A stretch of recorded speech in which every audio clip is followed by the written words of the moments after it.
That's interesting, man. I'm glad you still, subscribe to your faith. And right now, Islam, according to the media, gets such a bad rap. Assalamu alaikum, guys, and welcome to another episode of Smile to Jannah.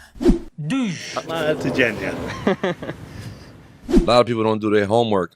Like when you talk about ISIS and stuff like that, like 80% of the people ISIS bomb and go to war with is Muslims. Mm-hmm. As soon as one thing happened, they want to blame it on the whole Muslim nation. This and that. It's not like that. Hang on just a minute right here.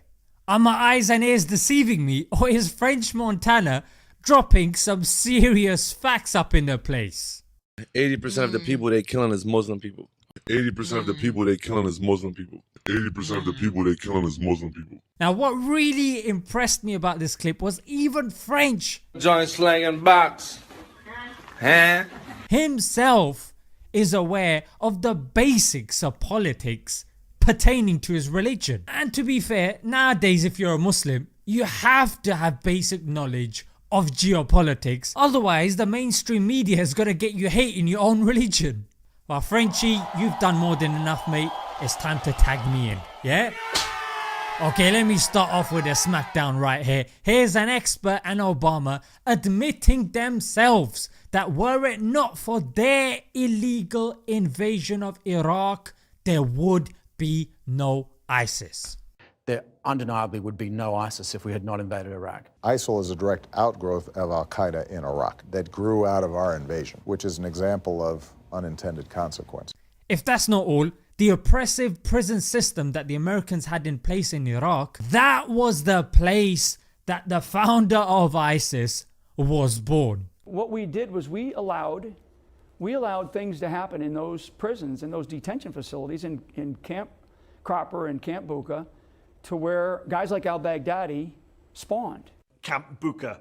That's the name of the post-war US detention facility in southern Iraq in which around 100,000 Iraqi men were held. Again, many of them were completely innocent. One former Bucca detainee was none other than Abu Bakr al-Baghdadi. You might have heard of him. He's the founder of ISIS. According to Iraqi terrorism expert Hisham al-Hashimi, the loathsome Baghdadi got more radicalized while in US detention, where he, quote, absorbed the jihadist ideology and established himself.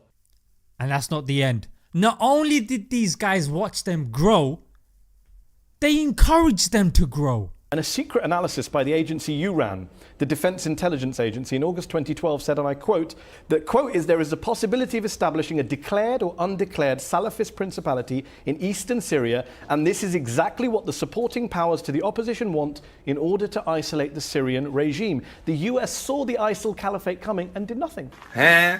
And we know that this was growing. We were watching. We saw that Daesh was growing in strength. And we thought Assad was threatened. We thought, however, we could probably manage, that Assad might then negotiate. It's like some perv getting it off. Oh yeah, ISIS. Yeah, that's right. Yeah, you do your thing. And maybe you're thinking, hey, that's just the US. Nah mate, hang on just a minute. Let's see what MI6 has got to say about this. Was a question that in my 30 years experience of working with these groups, actually on both ways, on both sides of radical groups and having been involved with them, nearly always standing behind radical groups has been a state actor or an intelligence service of a state actor. They are not just entirely something that has spontaneously arisen. Yeah, that's right.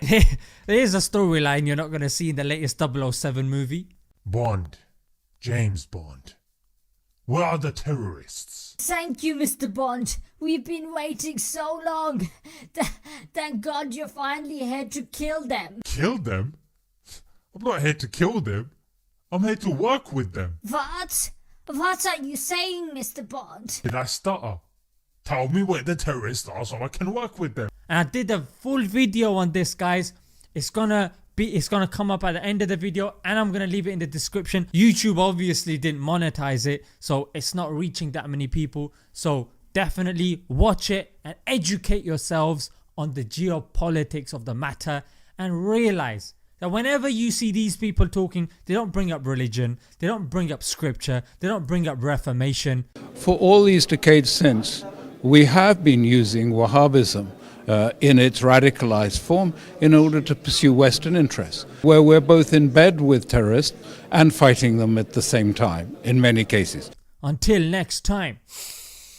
Assalamu alaikum.